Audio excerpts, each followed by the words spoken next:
But this is probably the most famous depiction of Dainichi Nyorai. And this is in the Todaiji. The sculpture is massive. It's about 50 feet tall. Even though it is probably about 2/3 of its original size, this is a later replacement after a series of fires destroyed the original Todaiji. It is a absolutely massive, very impressive sculpture. He's holding his hand up in a mudra known as the Fear Not mudra. And he sits on a pedestal, a lotus pedestal. And lotus petals, each lotus petal is engraved with a depiction of the world of the lotus treasury, which is the realm of enlightenment. And this is a reminder that all things, events, beings, dimensions are interconnected and are all within the radiance of Dainichi. He sees all, he illuminates all, and all things happen underneath his watchful eye.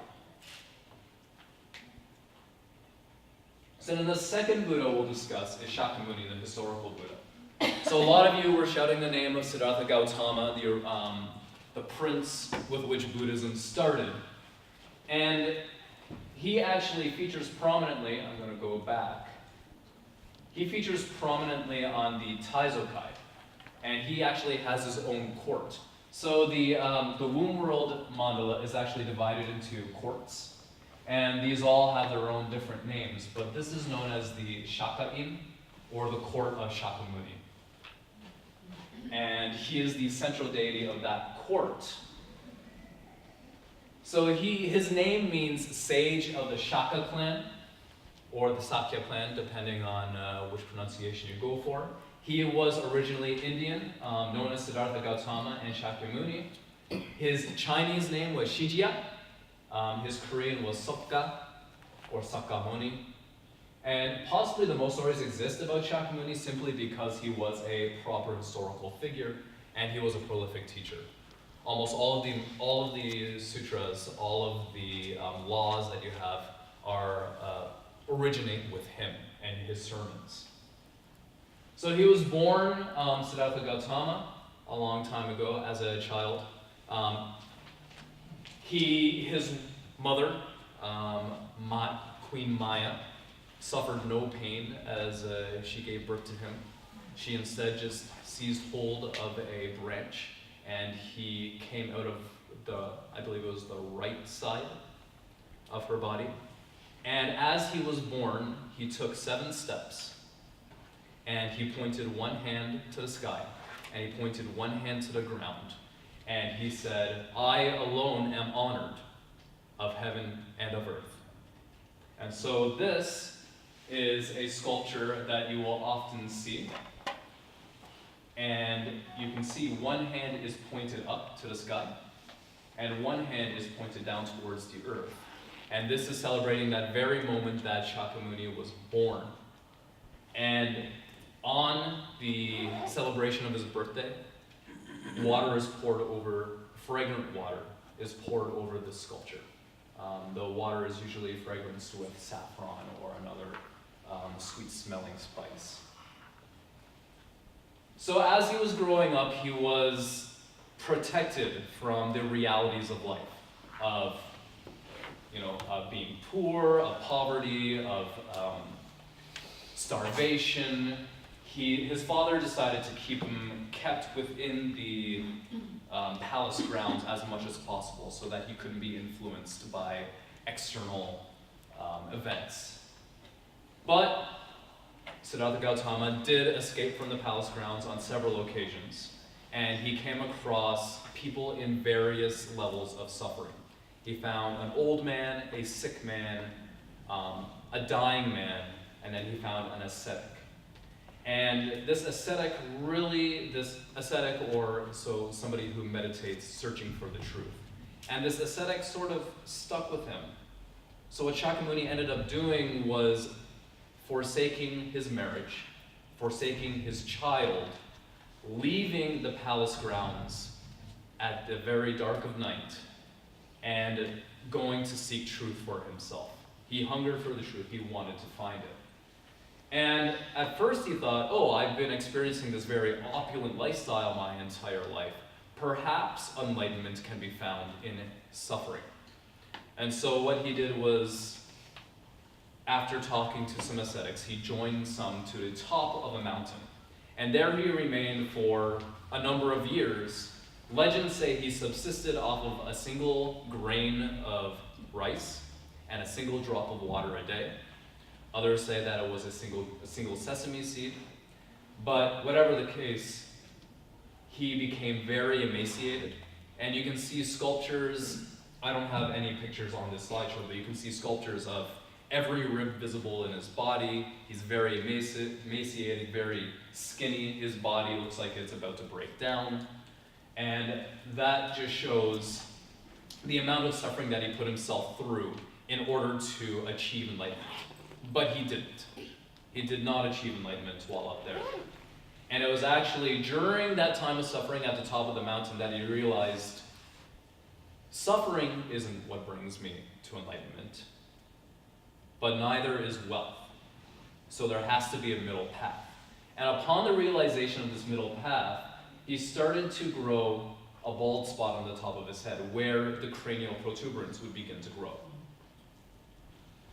And so this is actually a scene depicting Shakamuni as he descends from the mountain back to seek truth in a more sort of moderated way. So then he ended up sitting beneath a Bodhi tree or a Bo tree, and he spent 7 days there in deep meditation, and he was confronted by a group of demons. One of the demons was named Mara, who's the king of the demons, who used several different ways, such as mockery or temptation with his own daughters, to bring Shakamuni away from realizing the truth and to, again, pursue the desires of the flesh. And Shaka kept on refusing the advances until Mara said, well, I have my armies of demons to witness for me that you will never achieve enlightenment. Who will witness for you? And at that point, Shakamuni placed his fingers on the ground and said, the earth will witness for me. And at that point, he realized enlightenment. At that point, he started to recognize the truth. And from that point on, he became known as the historical Buddha, because he had broken free of the cycle of rebirth. Since that time of enlightenment, he became very well known across the Himalayan region, across northern India. And he went from place to place preaching, and wherever he went, there were people who would gather around to listen to his sermons and hear what he had to say. And this sculpture here is actually one of the earliest extant sculptures of Shakamuni in all of Japan. It was done by a very prolific sculptor during the early times. His name was Toribushi. And Toribushi was either a Chinese or Korean immigrant to Japan. And he was commissioned by political powers to start creating images for the temples in Japan that were being constructed. Now, after some time, the Buddha, he ended up eating some bad stew. Stories are that it was a mushroom stew or a pork stew that wasn't kept fresh, and he fell ill. And as he fell ill, he gave his final sermons, he gave his final speeches, he said his final goodbyes to his disciples. And he laid down underneath a group of salwa trees and passed away. And the event of his passing is known as the Nehanzu in Japanese. In Sanskrit is known as the parinirvana, his passing into nirvana.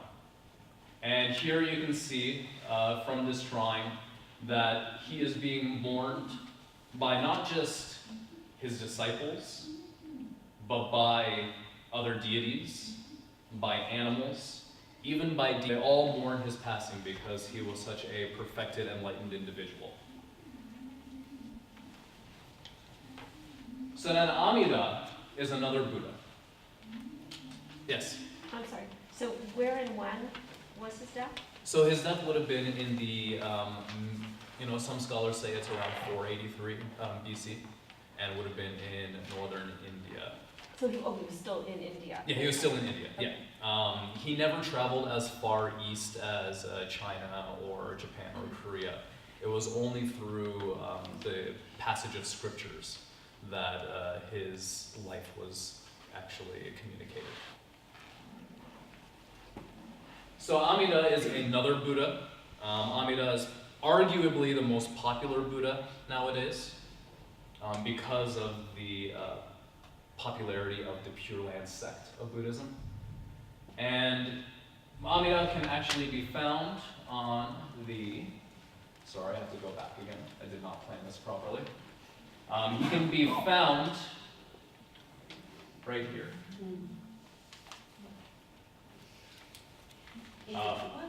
These yes. mandalas, are they painted on cloth, on wood, or So these are done on cloth. on cloth? Yeah, on silk.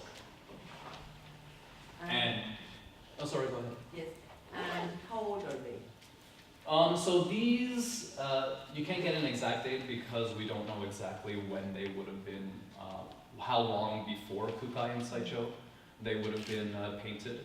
But the rough estimate is that it would be around the 9th century, 10th century. But there are myriad of copies of these as well that go into the 12th, 13th, 14th, all the way into the 16th century. And where are the originals now? The originals, it's very difficult to trace down the actual originals because there are many claims to who has the original. But probably the best claims would be held by temples such as the Toji, or places where Kukai would have actually been involved. So Koya-san is also has a claim to the originals. And so Amida, he does feature, he is one of the immediate manifestations of Dainichi Nyorai. He is the Buddha of the West, and he is the Lord of the Western Paradise. He originated in India as Amitabha. His Chinese name is Amituofo, and his Korean is Amita.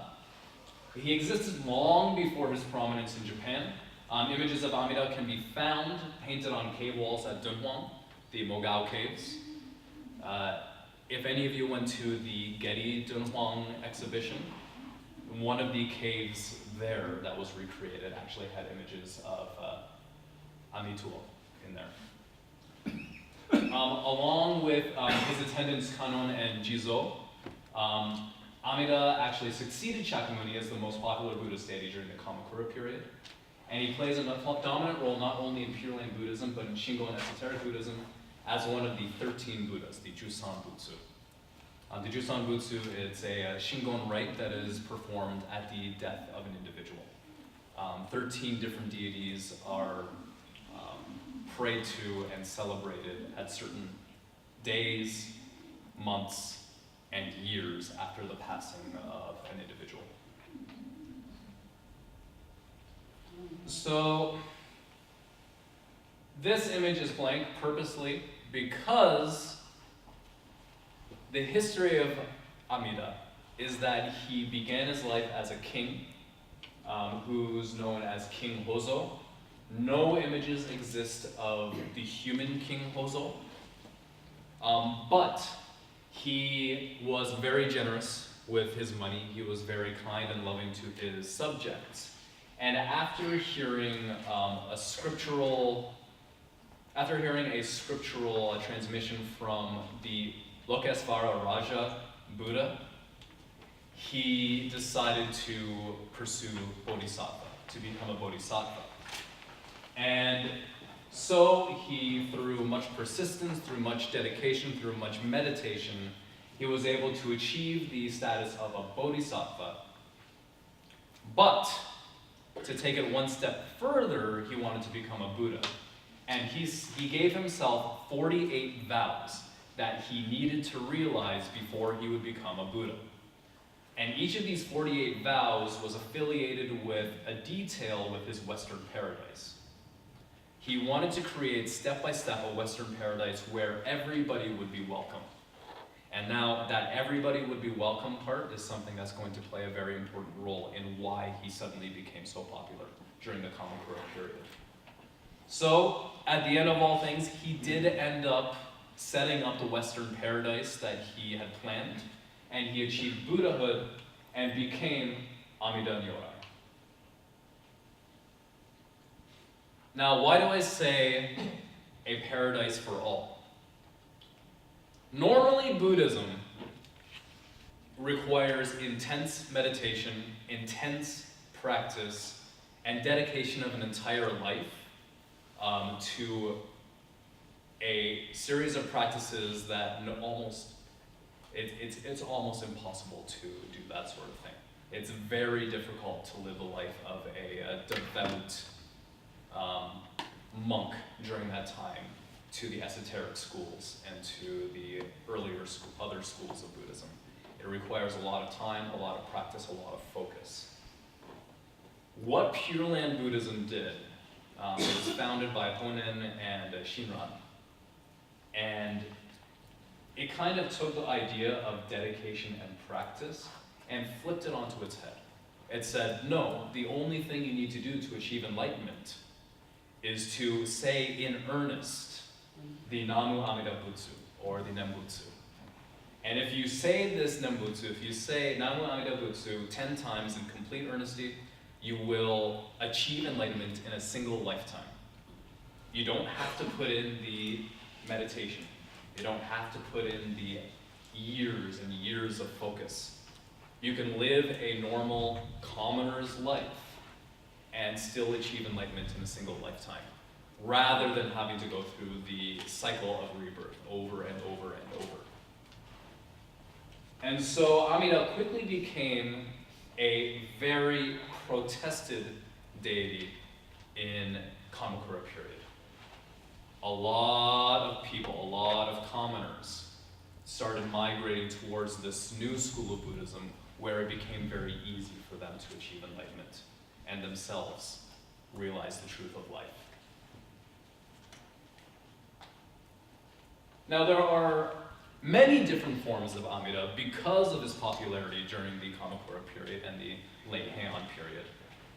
But some of the more iconic images that you can see of Amida, and pretty much an art form created specifically for Amida, is the welcoming descent, the Raigo. So the Raigo, basically what's happening is Amida is descending down from the heavens to welcome the newly deceased adherent who spoke his name in earnesty. And Amida himself will escort the deceased soul back to his paradise. And that's what this Raigo is depicting, is Amida coming down on the clouds to take that soul and escort it. And so Amida can be depicted alone. He can be depicted with a triad, most commonly with Seishi and Kanon, who are his attendant bodhisattvas. Or he can be seen with a retinue, which range anywhere from 5 deities all the way up to 25 attendant deities. And so this one here, it's a little bit dark, but this is a piece from LACMA's collection, and it shows 13 deities, all 12 deities and Amida, 12 deities surrounding Amida in the center with the large radiant light.